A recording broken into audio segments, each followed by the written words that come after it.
Now, these extreme cold temperatures may force people to turn to space heaters this week, and according to the National Fire Protection Association, space heaters and heating stoves are the two top causes of home fires. And we've been noticing an increase in house fires this week. I'm sure you have too. Fox 61's Valerie Moravi asked the experts, how can you stay safe if you do have to use a space heater?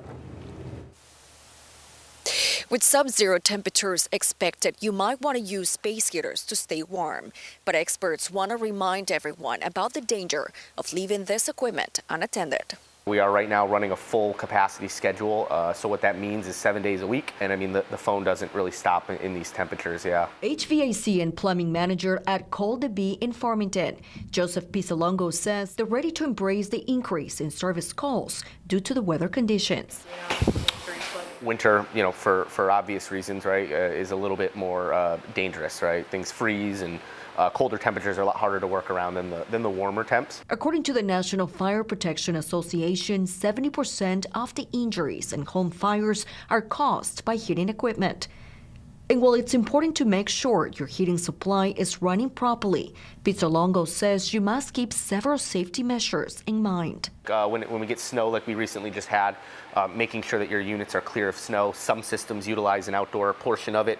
Usually the homeowner knows that. It's a very kind of rare system. It's what we would call a heat pump. Making sure that the snow is cleared out around that. If we have a heating system that vents its exhaust gases through the sidewall of the home, also want to make sure that snow isn't getting that as well. They need to be above the snow line, so that can cause issues. Pizzalongo says some homeowners turn their system off and back on, but he says you should avoid doing that. What that's actually going to do, it's going to cause more failures. It's also going to use a lot more fuel. The system has to work twice as hard when it has to heat the house up from a colder temperature. And while you're turning to bed, experts recommend you give your space heater some space. Pizzalongo says it's important to keep your space heater at least 3 feet away from anything that could burn. The ones that we do are very safe, though, and as you can see, it's running right now. Fan is on, it's glowing. If this were to tip and fall for any reason, it's going to shut right down. There's a little button at the bottom of this. I can show it. When that button is depressed, it'll run. When that lets go, it will shut off.